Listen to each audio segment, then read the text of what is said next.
Bitcoin is close to becoming worthless. Let's go.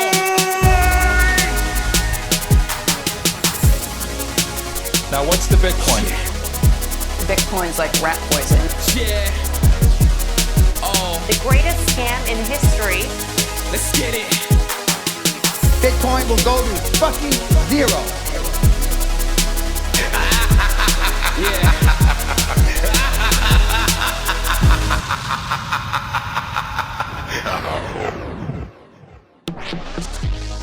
Alright, you ungovernable misfits. I'm your host, Max. Everybody knows that Bitcoin is useless, worthless, and doomed to fail. But what if everyone's wrong? What if it's the system that is doomed to fail? Join me as I speak to some of the brightest people in the space and slither to the deepest, darkest depths of the Bitcoin rabbit hole. Welcome back. Today's episode of Bitcoin Monthly is recorded with Bitcoin Q&A and Antimus. We do it every month, and we do this so that you don't have to spend hours every day searching through all the updates in the Bitcoin and open source world. We do our best to filter out all the noise and get to the signal, but maybe there's a topic that you particularly want us to cover, or you have questions on something that we cover in this episode. If you do, you can send us a boost on any of the Podcasting 2.0 platforms, and we will cover it on the next show. Actually, we will probably cover it. If it's stupid or scammy or just nonsense, we won't cover it. And if you want your sats back, you can ask us. We might give them back, we might not. We might tell you to fuck off if it's scammy. Anyway, loads to cover in this episode, so we'll crack on.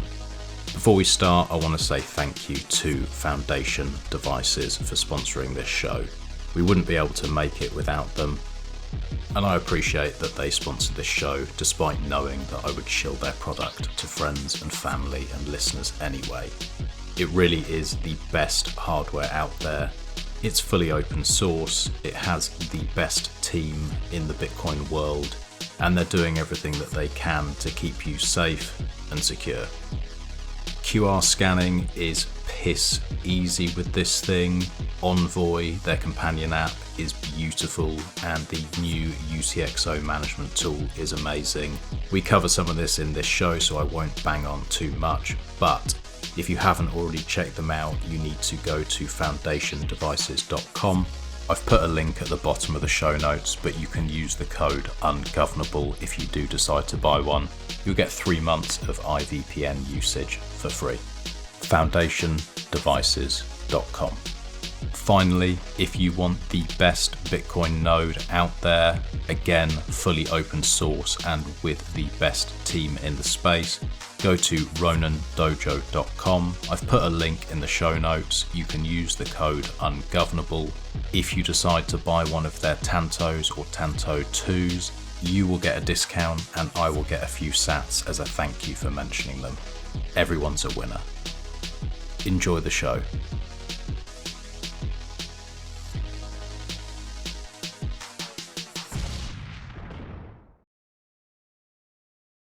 Oh, here's his beautiful voice. Hey, New mic. can you hear me? Oh, Yeah. yes. Wow. You sound really nice, mate. A new year, a new voice. A new you. How do you feel about it? Now you're a real man. We can hear you. Exactly. I'll just come up real close and just groan a bit. Yeah. That's for the ladies out there. Exactly. What are you recording on? Now a blue, the one you recommended. Yeah. So it's a Yeti blue, and it's wonderful. I mean, it's still on the stand. I haven't got the arm out yet. Don't get it. Yeah, I hate the arms. This shit. Yeah, I hate them. Okay. When you use the arm, which I'm using now, you swing it across and you're like, oh, this is going to go right in front of my face, exactly where it's supposed to be. Yeah. But the problem is, when you do that, it's directly in front of the screen, which is also supposed to be in front of your face so that you can see the screen. So now, as I look at our Bitcoin Monthly show notes, all I can see is a fucking microphone. So just consider that before you buy one. It's really annoying. You have to sort of peer around stuff to see. Yeah, I get that. The issue is that if you've got like notes here, the mic's standing where I'm supposed to be writing, right? And I've got it like kind of lean down so that I'm not too far away from the mic, and I want to sound like this. You need like a minion to stand on the side, hold it to you when you write notes. They take it away again. That's it. Thank you. Yeah. Boys, how you been doing? Been doing pretty well. Yeah. Christmas came and went, fairly uneventful. Didn't catch COVID like the rest of the world, which is a plus. Mm-hmm. Everybody that I know seems to be ill in some shape or form. I managed to survive it unscathed, even though everybody in the household was on their deathbed. So by not having the jabs, have got that pure blood in me that I can now take on the world. And you had to look after everyone else, I assume, Pretty over much. Christmas then. Yeah. So that's been a thing in the UK, COVID. Apparently. Yeah, everyone in my family had it as well. I don't know whether it's COVID because I refused to let my family test, but that sort of symptoms anyway. Okay. Same in my household. Our family Christmas was cancelled on one side of the family. Ooh. And then we had another cancellation, and it's because people were flapping around and testing and boomer stuff. Very frustrating. But outside of them, we had a lovely Christmas in my house. It was very nice. None of us were sick. We were all purebloods. Purebloods around here. Had a great Christmas. Ate far too much. My little one can't stop saying bulking because that's all I say now at home.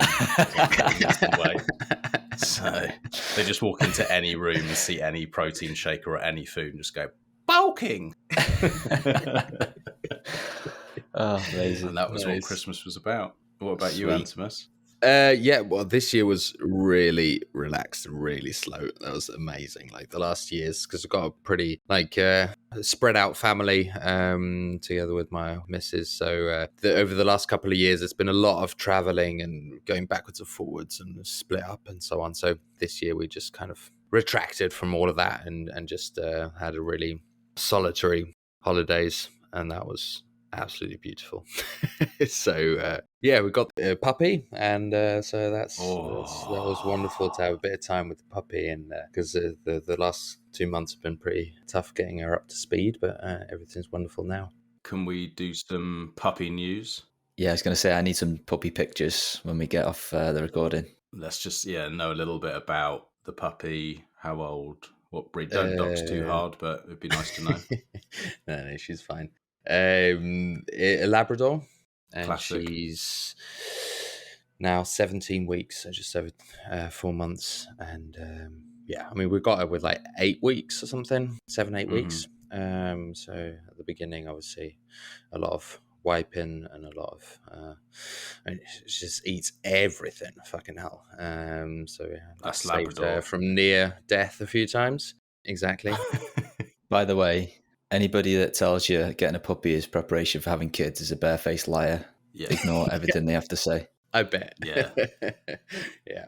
I can confirm. I thought when I had a dog, I was like, fucking hell, this is so much harder. My life is so much harder now. Like, I've got to think about this other thing and I can't just go out and not come back. And, it's really tough. No. No. Treasure these moments.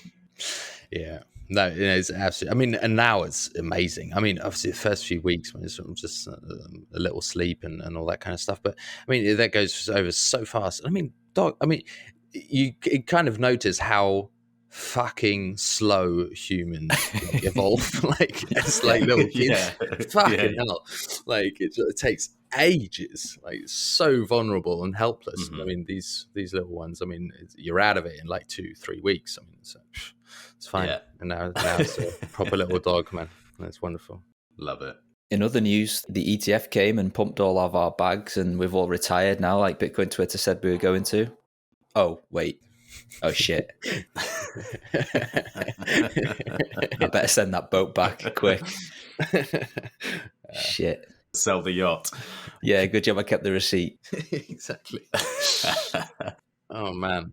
There was like one day where it pumped. And then, like, literally a day later, they were like, oh, fuck, it's ended. It's over. And then Jamie Dimon came on and was like, well, I don't know. I have to confirm this with you guys, whether this is possible. Apparently, Satoshi can just come back and then he'll just delete all the Bitcoins. Is that right? That's what he said on CNBC. He's got God mode. He can just come in and do whatever he wants. Yeah. Why has no one checked this? I wouldn't have got involved if I'd have known this. You just come back and delete it. If only it was open source. That would be good, wouldn't it? I didn't have many texts, to be honest with you, but for anybody, the few people that I have tried to orange pill and that did get over the line, I always say if they do come back to me and they're like, yeah, oh, it's going down, I'm just like, yeah, if you ever want to sell, you know where to come. Where? Not you, because I keep trying to sell mine to you. You won't buy it. Yours are tainted. Oh man, yeah. I was kind of expecting like a sell the news event, but not even that happened. I mean, it was just absolutely like anticlimactic, the whole thing. I was actually looking for cheap sats after that. The best thing about the whole situation was the fact that the SEC completely botched the announcement. That was good, to be fair. Beautiful. That was just a wild timeline that you just... It instills confidence, doesn't it? Yeah. These people are there to protect you from money launderers and criminals, and they can't even send a fucking tweet on the right day. Or update a website. Yeah. Oh, It's the website went down as well. Wasn't it? Yeah, exactly. And they didn't have 2FA, right? That was the issue. Eh? Apparently so. Well, I call bullshit that they got hacked. Really? Mm. You think they tweeted it out and then... It's just too convenient. Yeah, they had it queued up for the wrong day, and one of the interns did it wrong. They either pressed the send button too early, or they just queued it for the wrong day, is my opinion. Maybe. I know Elon's come out and corroborated their story that they didn't have 2FA and they got hacked and stuff, but, you know, slip him some Dogecoin and he'll say anything. Or was it Elon? I've heard that one going around as well. I did actually say, yeah, the first comment, we were talking about it in the work chat, and that was my first comment, was that I got like a little imagination thought here that Elon sat in his man cave in his fancy house in his underpants drinking beer, just abusing Twitter God mode, just fucking with the SEC. Because he did tell them to fuck off. Oh, did he? Yeah, I can't remember the exact phrasing, but in so many words, he told them to fuck off. Oh, yeah, because of like the Tesla stuff, right? I mean, because the SEC was like investigating him and stuff like that. It was either fuck off or like they can suck my dick or they can fuck off. It was something along those lines. Nice. The sort of thing you can do if you're Iron Man. You can just say shit like that. Yeah, when you literally do have God mode. Mm-hmm. All right, Antimus, take it away, mate. Yeah, got quite a list. Thanks, Q, for putting this together. So we've got, first of all, Sparrow Wallet v1.8.2. So we've got some improvements here on like labels in the transactions, and also a more visible effective fee rate, like a statement, which is quite cool. So when you do like CPFP, like child's pays for parent, you have to bump the fee, right? So both transactions together have an effective fee rate, which is now displayed more visibly. Beforehand, you'd have to go in with the tooltip to get that info.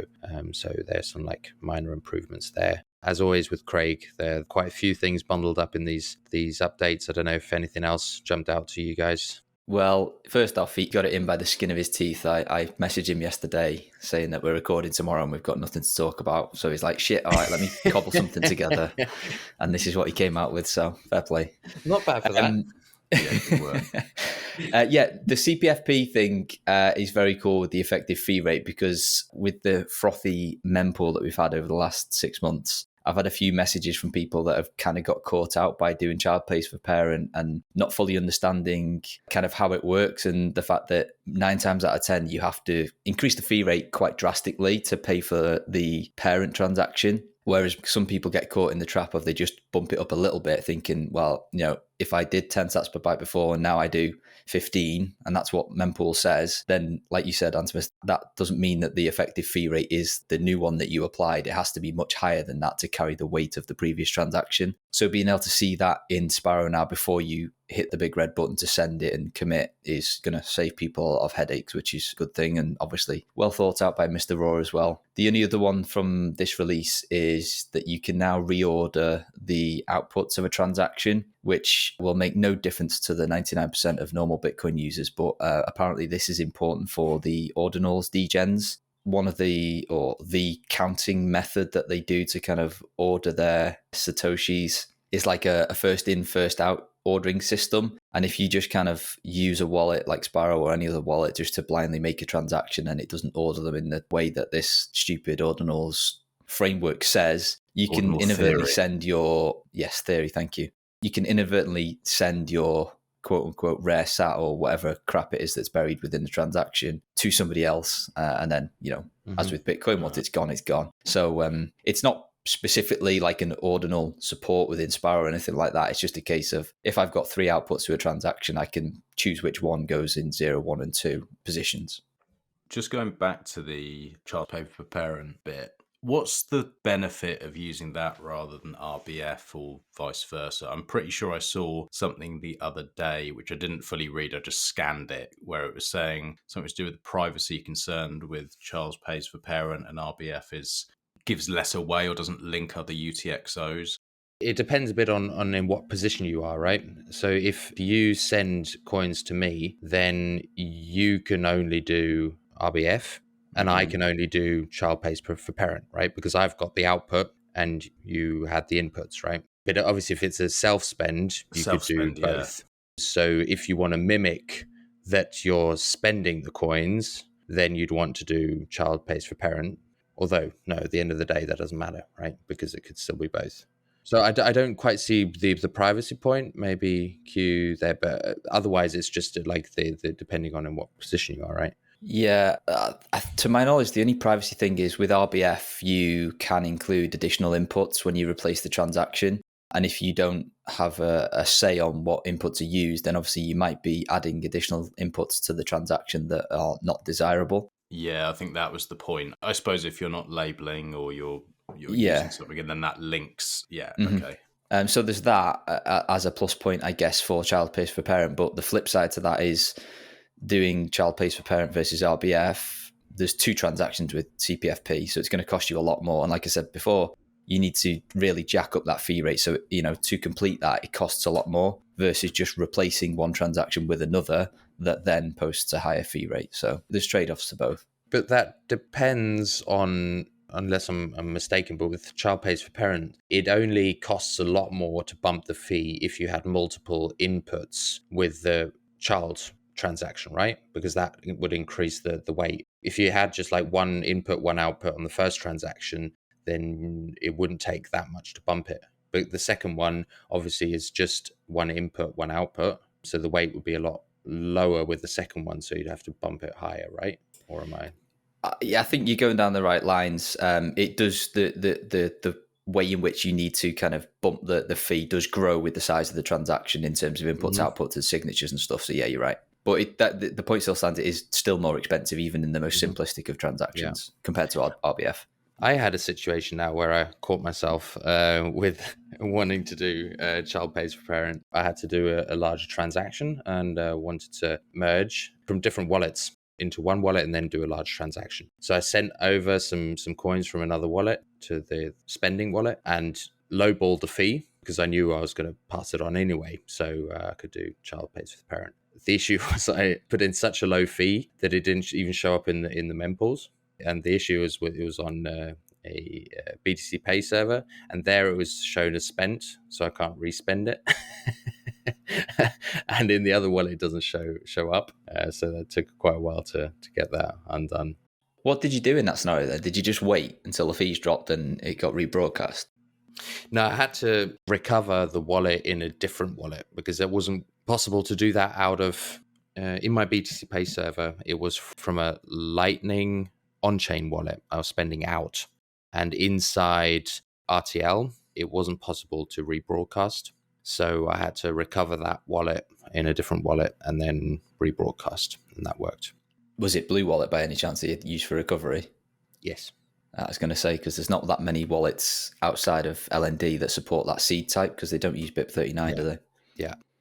Cool. Good to know. Well, so that was a good segue, right? Look at that, you Blue see. Wallet. Such a pro. It's that pure blood, isn't it? Exactly. Firing on all cylinders this morning, guys. Just as well didn't do it in the evening. So we've got 2 releases actually here. So this is v6.4.12 and 15. And in the first, we've got a new tool to generate the last mnemonic word. So if you draw your words out of a hat, or however you want to do that with chips or something like that. You can do this and then generate your 12th or 24th word within bluewallet, which is definitely a cool feature. And then in the second release, we've also got, and this is pretty disturbing. I don't know if this also affects other projects, but they've removed Tor support. So and this is due to a dependency they've been using has not been maintained for a year or so. So they've deemed this insecure or not compatible anymore. And this is especially with their framework, UI framework, which is like React Native, so that they can use this on all different platforms. And I don't know how many other wallets use this framework, the React Native, and have the same issue, but they've definitely said we'll taken out Tor support and people should use it with the Orbot. Which is the worst app in the world. Yeah, I hate Orbot. Yes. I fucking hate Orbot. It is so shit. The fact that bluewallet have removed Tor from the app, although it sounds bad, there's probably no change for the end user because it never fucking worked anyway. So I can kind of see why they would take that out and just have one less thing to worry about. But it's not great for if you're a bluewallet user and you want to talk to your node when you're not home, then you've got to go through some hoops there. You either got to deal with the headaches of Orbot, which I wouldn't even wish that on my worst enemy, or set up a Tailscale side of things, which then massively raises the barrier to entry because not everybody's going to be comfortable in setting that up. So if you're looking for an alternative, Envoy. Don't worry, we'll get onto the shill. Oh, nice. Alert. Nice.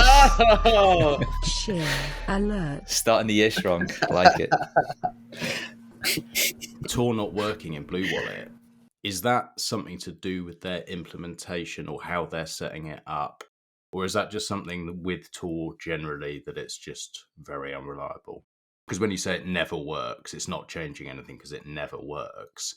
It works in Envoy for me. Not always, but it does work. I contacted you the other day. I was like, I'm trying to send this payment. It's not fucking connecting. It's not working. And I had to refresh and fuck around and do it a couple of times. And then it worked. And that's for me a trade-off that I'm willing to take. I'm like, it's not often I have to send a payment it has to go this second. It's like if it takes me another 5 minutes, I'm like, I'm okay with that. Yeah, I sounded a little bit harsh before. Tor on mobile is difficult. I've never used a mobile wallet that has Tor built in and never not had a problem at some point. Every single one I've used faces different challenges. The one with bluewallet is, as Antimus said, they use a React Native to kind of as a framework to build their app. The Tor library that they use that's compatible with React Native is not maintained and clearly didn't work very well. So reading comments on GitHub by one of the main devs, basically they're just taking it out because it didn't work and they're looking for an alternative. Fine. So it is to do with how they've implemented it, because both with Phoenix and with Envoy, it's not always perfect, but it's pretty good and usable. And so, I never understand this thing where people are like, I just can't be bothered with your tail scale and stuff like that. Okay, fine, if you found a workaround. But a lot of people who are just like, I'm not going to bother because Tor's too unstable. It's like, I don't personally experience that. Maybe that's me being lucky, but it's a bit shit, but it's workable. Yeah, it's sadly, it's just for the bluewallet situation that there isn't another alternative that they can look to that's compatible with their current app architecture, I guess. I'm not sure of any other apps that use React Native, to be honest. Yeah, like Zeus or something like that. I mean, these are all also projects that run on all sorts of different platforms. I mean, that's one of the main benefits of using React Native, right? What I understand is that you can very easily create your app and then deploy it for Android and Mac OS and for iOS and all this kind of stuff, right? Yeah, absolutely. You mentioned Zeus, actually. I just quickly checked, and it does. That is, it's built on TypeScript and React Native. So not sure what they're using under the hood, but maybe the bluewallet guys could see what's going on the Zeus side of things. Robosats. This is a big release on their side. Great new features that's been on the roadmap for a while. It's a horrible name, in my opinion, but it's introducing the Robosats Federation. I was bracing myself for what was going to come now, but it's not a new organization that's been set up. This is their attempt to decentralize the whole ecosystem. So you can now set up your own coordinator or multiple coordinators can exist in parallel, and as a user, you can choose which one you want to sign up for.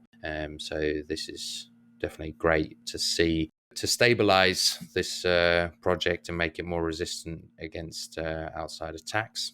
Obviously, as a user, you should watch out, because it doesn't matter which one you choose. The coordinator always has the power to steal funds from you. So this is that's one of the reasons why it's important to have multiple coordinators, so you don't have to trust one of them. But this is definitely interesting to see how this will evolve and shake out in the long term. Yeah, so I think there is a reputation system for these new coordinators that come online as well. So whilst you are absolutely correct that, one could go rogue and steal from you mid-trade, the idea being that obviously if they did that, they'd quickly gain a terrible reputation and then cannibalize their own revenue stream. But yeah, this is great to see the option to have multiple different coordinators up there, all crucially within a single order book. So it's not like you need to know the onion addresses for all the different coordinators, like they're all visible from within the same master order book. One unanswered question I have here, and maybe you can answer it, Antimus, is while it's great that we're decentralizing the coordinators and we have multiple options, and hopefully we get to a stage somewhere down the line where this is lucrative enough that there's enough of an incentive that we get hundreds of these. If they're all coming into a single order book, then if I was a 3-letter agency, wouldn't that order book just be the main target then? Because if I take that down, then nobody else can discover that there's 100 coordinators. I know that's kind of hand-wavy, and that probably is not an easy thing to do, especially if it's been hosted over Tor, but it still seems like there is a little bit of a single point of failure, or a single point of attack at least. Yeah, that's the main difference, right, to Bisq, because there you've got your client server on your machine at home, and they can connect directly. Here you've got it running via this one website, right? Are they partly thinking liquidity is relatively small on Robosats, as far as I understand it? And maybe they're thinking, well, we can adapt if things change, if we grow to a certain size, because presumably a 3-letter agency is going to put their resources on something bigger first, I'd imagine. I don't know how they think, but that may be part of it. They're definitely taking it in steps. And I think that the big one was decentralizing the coordinator, and I would imagine that the next step would also be to have multiple endpoints from which to access the order book, so that that's not dependent on this one access point. But I haven't seen that vocalized by them, but that's definitely a good point. They might not vocalize it because that might put more of a target or whatever, but I just think maybe if I was in their position, I'd be looking and going, this is probably okay as a trade-off for now, but maybe on the roadmap there's something different. Possible, yeah. And I don't want to come across as alarmist.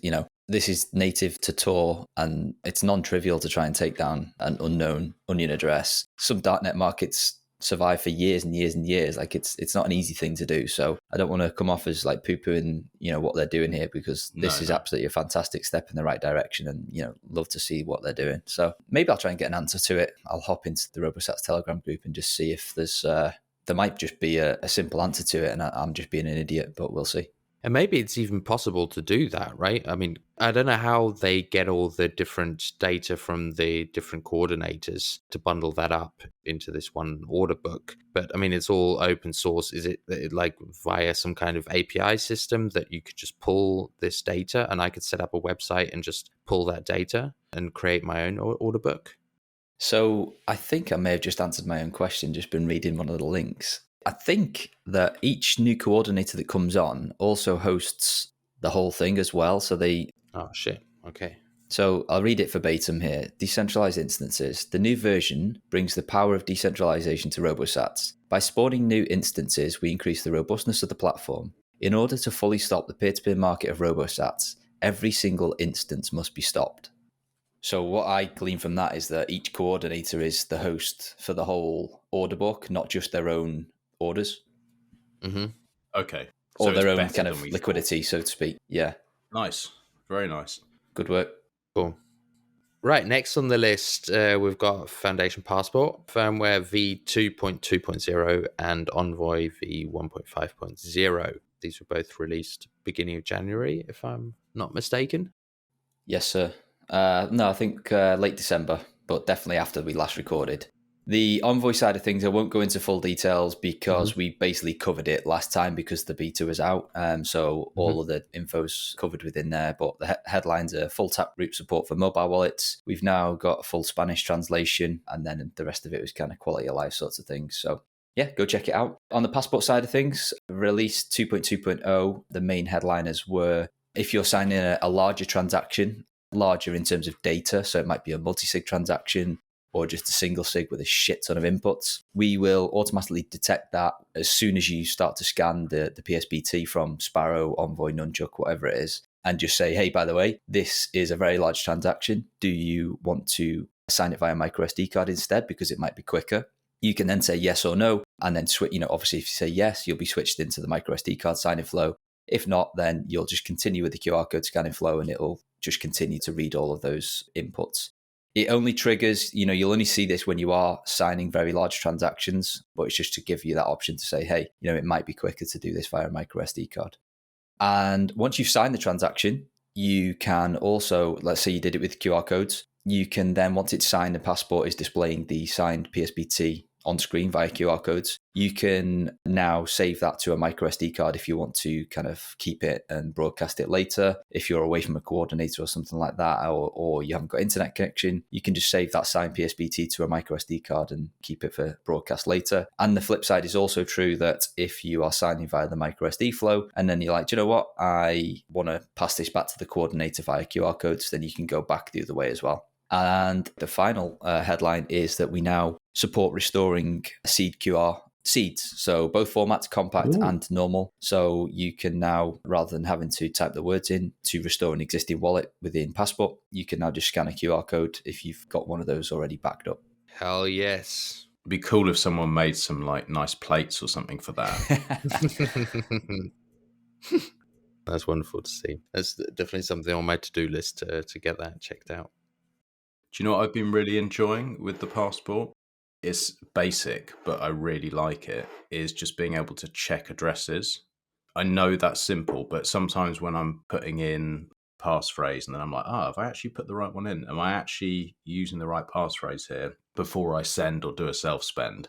Just being able to scan a QR with the Passport and confirm, yes, you are actually sending where you want to be sending, you're not fucking yourself over here, is a really nice little feature.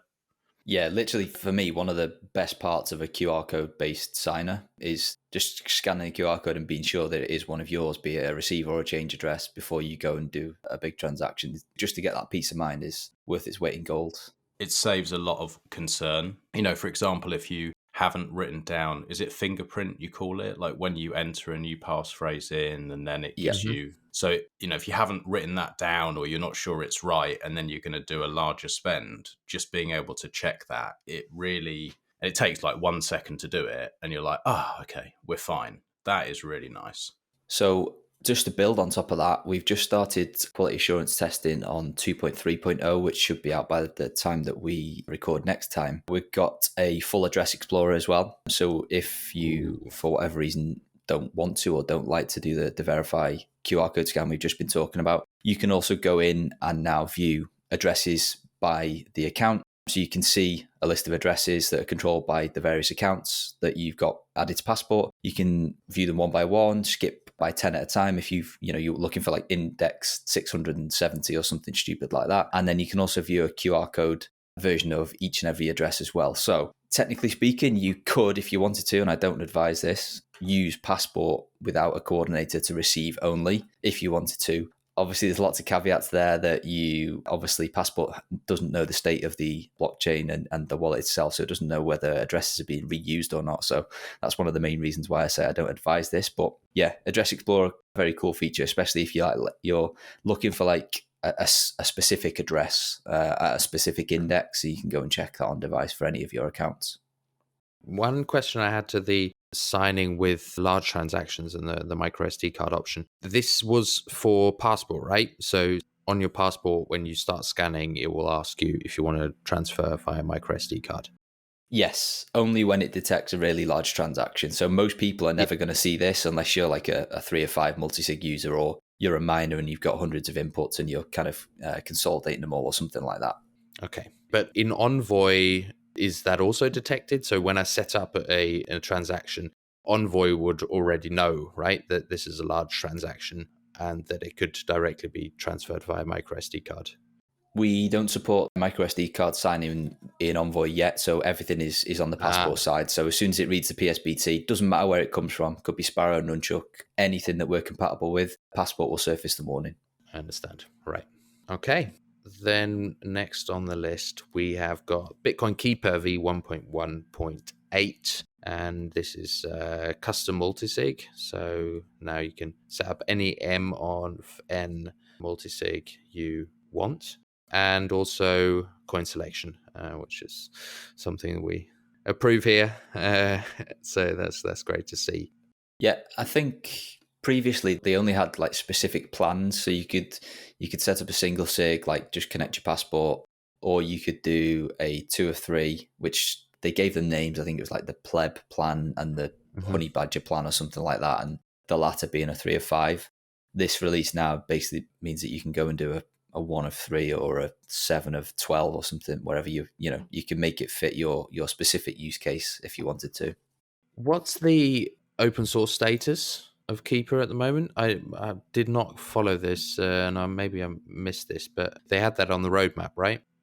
Yes, and I am frantically trying in the background to find an update because I don't know. Still not seen any GitHub links on their website, so my gut feeling is that it's still not open source. Wait, Bitcoin Keeper release, but this is on GitHub. Release v1.1.10. Oh, you found it? Yes. Oh, nice. It's a start. Oh, look, built on React Native. Interesting. They've Do also they have got Tor yet? Oh, they have? I think so. But they use Whirlpool, so... No, you can connect to Whirlpool over ClearNet. There is a ClearNet API. Ooh, okay. Or bot, looking for... Yes. License, here we go. Yeah, it's MIT. Ooh. Good job, guys. Well done. Love to see it. Is there any clauses? Hang on. Nope. Strictly MIT. Well done, guys. When did this happen? Cool. 6 months ago, the license was updated. Oops. Missed that one. Cool. I believe the Bitcoin Keeper guys have just got a 2 Bitcoin bounty from HRF for border wallets. Did you see that?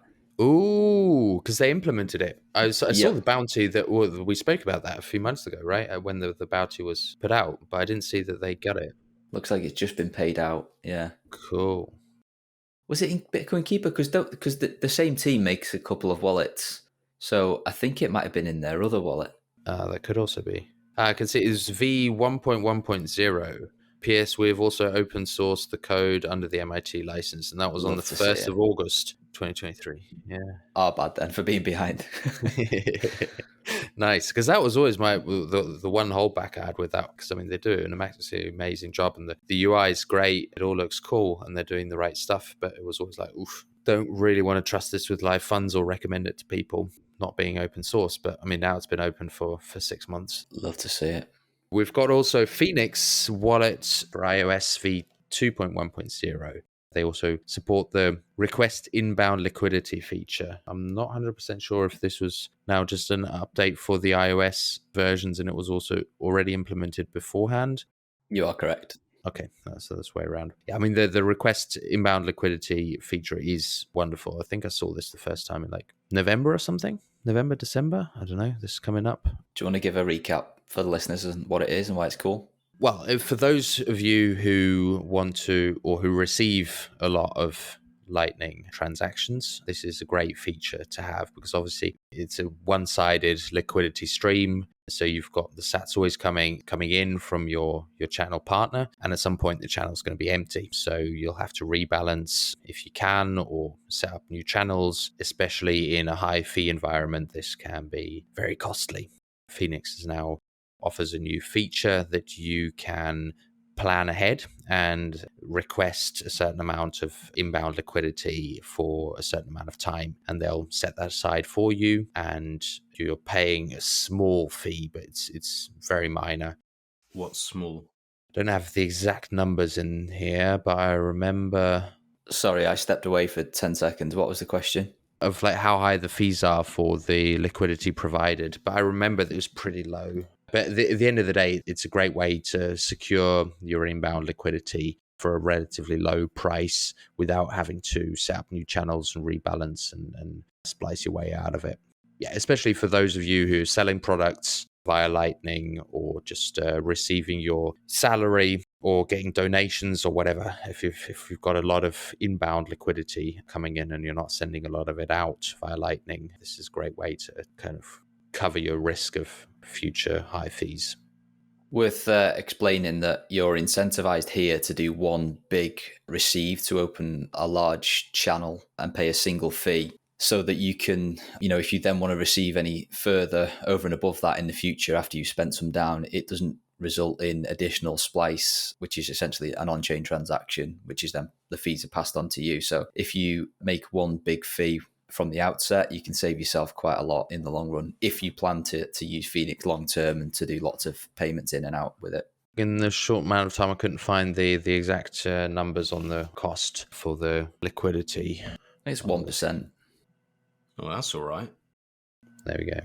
Samurai Dojo v 1.22.0 new API endpoint. So this is just an option to be able to check your addresses and if they've been used before, and exclusion of incompatible clients. I don't have more information on that. I don't know exactly what that is. That's why I included this.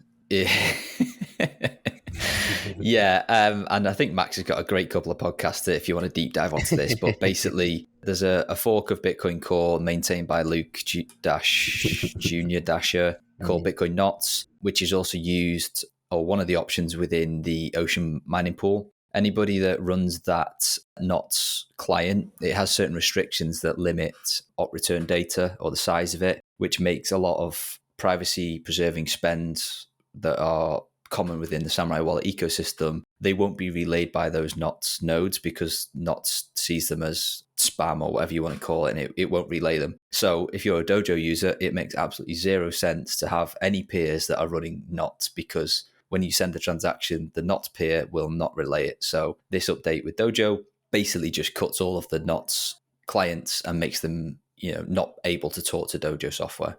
Yeah, I mean, that whole saga, right? That's been quite a large topic. The last time we spoke, that hadn't all gone down, right? It's the first time we're on air with all those developments. Yeah, Max did a great couple of podcasts and Twitter live streams to cover it. But I think this makes, from the Dojo perspective, this makes perfect sense. There's a few people screaming censorship and whatnot, but it's literally like, well, why would I want a Bitcoin peer connected to my node that isn't going to relay my transactions? Yeah, it just makes no sense. Mm-hmm.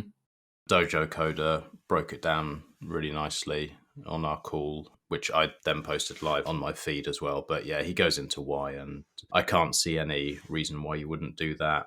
And also, it's kind of not irrelevant, but not many people use Knots. Like, it's such a small percent of the network that the amount of times where this is actually going to happen is so minor. And it's a bit of a fuck you as well. It's like, it's an important thing that they're working on, and Luke and his games are fucking around with it unnecessarily as far as I can see. So yeah. That also will pass downstream to all RoninDojo users as well, because obviously that runs the Dojo software. So I think that's already been implemented by the Ronin team as well. Yeah, and with the Ronin, they've come out with a new Whirlpool UI. For those of you who've been using RoninDojo for a couple of years, I think it was about a year ago, or 16 months ago or something, that they came out with the RoninDojo UI, which was a huge step. And now also they've improved on this with the Whirlpool UI, which just visualizes all the Whirlpool workflows directly from your Dojo. So major boost there. Whirlpool unspent capacity also jumping over 10,000 Bitcoin. This was obviously going on during the drama. I think no one could have scripted this one better. So that was quite nice. They came out with a new S code to give us a small fuck you. Was that filter this, wasn't it? Filter this, yeah, 50% off. Lovely. Nice. That was beautiful. So that was sometime around Christmas, right? I think it was New Year's Eve. Oh, New Year's Eve. All right. It was when it tipped over 10,000. It was either Christmas Eve or New Year's Eve. But yeah, awesome to see. Massively vindicating for the team. Huge congratulations to everybody involved. And it's still going strong even after 10K. I think we're up to 10.5K now. Oof. And you were right for a change. Yeah, the one call. Well, I made 2 calls last year. One of them is still open. It's a bet with Odell about Memple's clearing. Currently, he's winning, unfortunately. I think I've gotten to the halving to lose that bet. And then the other one, I think I said it in March, where liquidity was about 6,500 Bitcoin. I called 10K liquidity by the end of the year, and I got in by literally the skin of my teeth. I'm pretty sure it was New Year's Eve, yeah. But that wasn't a bet with anyone. It was just an off-the-cuff comment back to TDev, because TDev regularly posts updates about the liquidity, especially when it hits all-time highs. And I just, off-the-cuff comment, just said, back in March, 10K by end of year. And then I commented it on pretty much all of his updates after that, just to drive the point home. And it seemed to manifest itself. I'm not saying that I had much to do with that, with my you are 3 times 100,000 sat UTXOs in Whirlpool. I was going to say, how high are the interest rates on your loan for pushing in those 500 extra? Yeah, I'm sweating a little bit. Yeah, but you're right. Just remember that. That's the important point. So next on the list, this is something that's potentially interesting, but I have not had time to look into this much. Mercury layer. So this is a new proposal for a layer 2, which supposedly allows for self-custody and also transactions off-chain. So this would be a competitor to Lightning and to, well, for those who use it, Liquid. But I'm not sure how this works technically. I mean, there's not been an actual wallet released or anything. It's more like of a toolkit, of a dev kit for people to build on. But I've not seen this discussed much yet. So I don't know if you can fill in on this. I'll read the TLDR from their website. Mercury Layer is an implementation of a Layer 2 state chain protocol that enables off-chain transfer and settlement of Bitcoin outputs that remain under the full custody of the owner at all times, while benefiting from instant and zero-cost transactions. The ability to perform this transfer without requiring confirmation, basically mining, of on-chain transactions has advantages in a variety of different applications. I've listened to a couple of podcasts on this, and it is very, very, very complex and tends to blow my brain about 10 minutes in. I think the TLDR is it's like you're provably transferring private keys. That's how you can do it off chain without having like a double spend problem. How that works, I've got no clue. But if they can pull this off and it kind of gains some traction, then it could be a cool scaling solution. As always, if it sounds too good to be true, like that little snippet did, there's almost always going to be some trade-offs buried somewhere. I just haven't found them yet. That sounds wild. Because, I mean, transferring the private key, but you're rolling the private key as well, so it's a different private key, or I don't know, or like somehow wrapping it in some kind of encryption. And all right, I mean, this just to put it into perspective how complex this is. Like I just scrolled down from the little blurb that I've just read, and there's like code snippets, and I'll just read one out to you. It's O2 brackets S1 plus O1 equals S2 plus O2. Nlock time equals S1 arrow S2 P. Like it doesn't make any sense to the layman. Yeah, no, I get so, Oh, you got that? Yeah. You got all that. Cool. No, that's a reasonable trade-off, actually. I like that. There we go. He's got the seal of approval from Max. Okay. Well, with all these things, I mean, we can probably revisit this in a couple of years and see if something is. Yeah, I was going to say, give it 10 years. Mm-hmm. Yeah. All right. Yeah, well, we'll see who's around in 10 years. Coming to the next topic with Ledger fucking up at the end of the year once more. Ledger Connect kit exploited. Wouldn't be a Bitcoin monthly without a Ledger fuck up, would it? Well, it's not our choice, right? I mean, we didn't choose. They're pushing themselves on us. Exactly. Yeah, so this is a good reminder why it's valuable to have Bitcoin-only products, especially in the self-custody space. So here, Bitcoin users were mostly protected, but their Connect kit, which allowed for third-party websites to connect back to your ledger to do quick and convenient spends. There was some exploit in that software, which led to hacks and stolen funds within the wider crypto ecosystem. this was live for about 2 hours and was then patched, but still there's quite a large amount of funds which were stolen. The other thing that's worth mentioning here is I believe that it was to do with web applications. And when you're doing like signings of these complex smart contracts on various chains that are not Bitcoin, they're so complex that you can't communicate what's going on the tiny USB stick screen that Ledger has. So basically, Ledger just says, do you want to take this action, yes or no? And the user basically just has two choices. So they can't verify anything that's happening. So if there is an exploit like this, they can't pick it up, they can't catch it. And clearly the Ledger didn't catch it for whatever reason. I don't know the ins and outs of the hack, but yeah, just another notch in the bedpost of Ledger screw-ups this year. Brilliant. Oh yeah. Yeah, on that topic is also that got a lot of attention at the end of the year as well. Was some reporting from a NIM on Twitter. I've not got the handle. I don't know if one of you can find it until I'm finished. But they reported or did a bit of digging in the Ledger Live app for like how much tracking they do. Yeah. Fucking hell. And this was brutal. I mean, at the end of the day, it's not that surprising that they track literally everything you do within the app, but that it even goes all the way to balances and highly sensitive information that does not have much to do with like usual analytics that companies use to improve their product. So this actually was high level surveillance of their users, and their response was very meager. That was just very, very limited, and just basically like, yeah, well, you've kind of opted into this way, signing the terms of service, and that's it. There was so much tracking in this that this guy found that it basically Ledger knows what you're thinking before you think it. That's a joke, by the way, just before somebody comes after me with the lawsuit.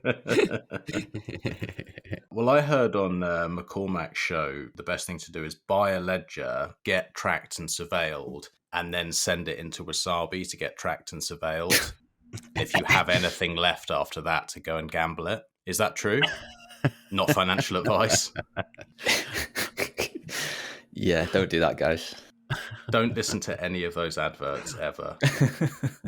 Whatever's being advertised is going to rape you. Yeah, looking forward to the next one. So I think this is one of the last points on the list. The EU has come out with another provisional agreement to increase the level of surveillance and the limits on transaction amounts, which are available to us citizens of the EU. Well, me and my people over here, not you. Let's go Brexit. Presumably we'll follow suit. It seems like we talk about this sort of stuff every single month, but once again, it's just a reminder that the net is closing in. The arbitrary limits that they set that you can transact privately via cash, Bitcoin, debit card, whatever it is, are set. They're not set permanently. They will get smaller and smaller and smaller whilst they're continuing to inflate the money supply so that things cost more and more and more until you can't buy a pack of chewing gum without giving them your inside leg measurement. So yeah, we need an alternative. Do you know of any, guys? No, I'll let you know if I hear of anything. Okay. The one good thing is this is, I mean, with the EU, if they've demonstrated one thing, everything takes ages. So this is a provisional agreement, and now this has to be discussed and presented to all the different member states and so on, and then they'll come together to formally agree on this. So this could even be blocked or revised. And then even once it's formally agreed upon, usually there's a lead time of multiple years until the member states have to implement this. So, this is not something that will happen in 2024. But as you just mentioned, this is pretty much inevitable that this will come, and much expected. And we've discussed this many times. And it's just one step on the way. So prepare accordingly. Yeah. Never more freedom for the subjects. It's always less, always more surveillance. Good to see. Did anyone watch? I know it's a politician. I know we'll see what actually happens and what he actually does. But did you watch Millet's speech at the WEF conference? No. I've seen it linked and retweeted that many times on Twitter that I'm putting up a stand now and I just don't want to watch it because I'm just sick of the sight of his face. Fine. I watched it for you. It is still a politician and it's probably lying and it's probably bullshit. But I'll say this. He did stand up in front of the WEF and literally tell them to go fuck themselves, that they are murderous leeches, that all the things that they're pushing are complete bullshit. And then he backed it up with a lot of data and facts. I just thought, whether he does what he says he's going to do or not, it was quite enjoyable to see that and to see at the WEF someone literally talking about how disgusting they are, why you have to have sound money, why you shouldn't have government at all, and anyone who is building and creating is a hero, and anyone who's trying to control them is a disgusting leech. Fair play. Fair play. Yeah, exactly. Fair play. Newsflash for next month. Listeners, turn off now if you don't want a spoiler. Melee has been found in his bathtub with a hairdryer in his hand. Yeah, exactly that. I shouldn't laugh, but I took a bet at work yesterday about this. It was how long until he gets suicided. Gets Epsteined, yeah. Mm-hmm. He's either going to get Epsteined or he's going to suddenly be found with a load of like pedo stuff on his hard drive. It's going to be one of the two. And then I decided it's actually not going to be that. It's both. What will happen is he will be suicided. And then to discredit everything that he said, Millet found in the bathtub, killed himself after we found pedo stuff on his drive. What a disgusting man. Mm-hmm. This is why you can never have freedom and you have to have socialism. And then everyone will go, yeah. And that'll be it. Yep. I wouldn't take the over-under on that bet. I think that's 1 to quite 10. possible. 1 to 10 on that bet. Oh, man. Oh, jeez. Did you... I didn't put it on the list, or I can't remember whether I did or not, but did you guys see hot off the press this week that the Samurai team have opened up their atomic swap to a public beta? No. Yes. So they've released the... Go on, Max, you take it away.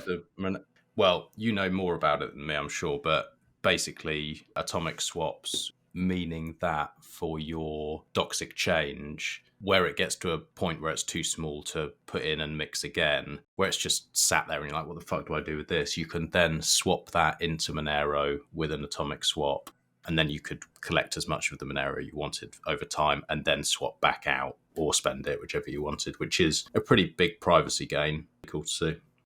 Yeah, definitely. Just a point of clarification here, the app is a standalone desktop application right now. I'm not sure what the end state is here, whether it's only going to be a desktop app or whether this is like the testing ground before it gets moved into the wallet. I'm guessing it's the latter. But right now, if you're wanting to test, then it is, it's a development-based desktop UI just to get things, test the framework itself. But love to see it. Looking forward to the usual crowd shouting shitcoiner. But yeah, this is a very, very useful tool. And like you say, perfect for Doxic Chain. So once again, hats off, guys. Keep building. This is just a tool for the impatient, man. We've just got to wait for the 10K pull. Yeah, I mean, the way the mempool's going, I can't see that happening. Yeah, you fucking shitcoiners. Anyone who actually uses Bitcoin and uses these tools will come across this problem. They'll be like, oh, what do I do with this? And it will either sit in your wallet or you'll swap it out to Monero or you'll fuck yourself somehow and mix it by accident. So it is really useful. And then all the people who will attack people who actually use Bitcoin for doing this, either if you're using Monero or accepting Monero, they'll then attack you and you're like, you're accepting fiat on your website. You keep calling that shitcoin. So who's the bigger shitcoiner? Yeah, and you use a wallet Satoshi. Yeah, exactly. I don't get that argument at all. I mean, it's like this whole shit. I mean, at the end of the day, it's just use the tools, right? And I mean, do whatever you want to do. Like, I don't really give a shit. +1. Yeah. I mean, if this serves a use case for people, go ahead. And I mean, we spoke about this obviously in regards to other projects as well. That the more different projects you incorporate, and the more the larger your code base gets, and all that kind of stuff. Like the larger the risk is for vulnerabilities, and the larger your dependency base gets. But I mean, adding one to the list won't kill you. And I mean, I'm not a developer, so I don't know exactly what the difference in code base is from the protocol side and all that kind of stuff. Like how much has to be implemented there. You make a valid point about the increase in code base and stuff. And just to be clear here, the way that this is going to work end state in Samurai is that there is no Monero wallet in there. You need an independent Monero wallet to receive to. And I guess that's probably one of the driving factors for them doing that, is that they don't have that overhead then. Like you have to just plug in a Monero address and say, right, send it here when the swap completes, which is a wise thing to do. Because, well, for the exact reason that you stated, Antimus. It takes out one step, because at the moment people are having to take that UTXO, then send that to a swapping service, which is either centralized or, well, generally they're centralized. And then you then have to get changed for Monero and then sent to your own wallet. This just takes that out. And rather than it being a centralized entity doing it, you have this atomic swap where it either happens or it doesn't, and you don't get fucked, basically. So it is very useful. And then you're only doing it for, I think most people would do something like, they take their docs exchange. If it's a larger amount, they'd put that larger amount back through the pool, and they keep doing that through all the different pools until they get to the smallest amount. And then you're like, well, what do I do with the smallest amount? With that smallest amount, you would then do the atomic swap. You'd either then change that straight out for Bitcoin, or you just make a spend. You either do a donation, or you buy VPN with it, or you do whatever you need to do with that smaller amount. Yeah, I just don't see where the issue is. It's useful. Agree, 100%. Any other business, gentlemen? One thing I wanted to add, which was really amazing over the last month, there have been 2 large grant rounds announced, one from OpenSats and one from the HRF. So there's been a whole list of different open source projects and individual developers, core contributors, and so on that have gotten funding for quite a significant amount of time now going forward to work on specific things, or just carry on their work in regards to these open source projects. So this was a major boost that came out. One that I'd personally like to highlight is Keith Mukai from SeedSigner, the lead maintainer, who got a grant from the HRF to work on SeedSigner full-time again. He did that a couple of years ago with the grant, and this gave a huge boost at the time. I think it was the 0.5.0 that came out, which was completely reworked. And now, once again, he's got time to ditch his fiat job and work on this full-time, which is amazing. Nice. So looking forward to seeing what comes out of that. But as a short teaser, I think what he's mainly working on now is rewriting the code base to be able to function on all sorts of different hardware platforms, so that it's not dependent on the Raspberry Pi Zero anymore. And I think the main point is to port the code to MicroPython. And this will obviously be huge for DIY builders around the world who don't necessarily have access to the Raspberry Pi Zero, and also people who may have concerns with that board, or delivery shortages, supply chain shortages, and so on. So this would be That's pretty cool. Presumably that makes it a bit less attackable as well. If it's MicroPython, can that be used on lots of different boards? Exactly. I mean, like one would be like the ESP32 or something like that, which like the Blockstream Jade runs on that as well. So that's another board that would work, or also like the Banana Pi and so on. I mean, that concern is not zero with the Raspberry Pi Zero, but they produce millions of these devices. So it's not a niche product where the supply chain could be attacked to get to those few Bitcoiners that use it. I mean, the overwhelming majority is used for completely different things. But obviously, it would be still better to have more options. Very good to see. Are you selling many of your new cases? I saw them; they're very sexy. The aluminium cases, yeah. Oh, so nice. They are beautiful. Yeah, there's actually a new version coming out. I haven't officially announced these yet on Twitter. We'll take this as the official announcement. There we go. So this is a reworked case. This is by formerly Monero Time. I think his account was nuked and now it's XMR Street or something like that. But he's a hell of a guy, very, very talented, who designed and builds these full aluminium milled cases for the SeedSigner. So this is under the label SeedSigner Premium, and they're extremely thin and very, very high quality builds.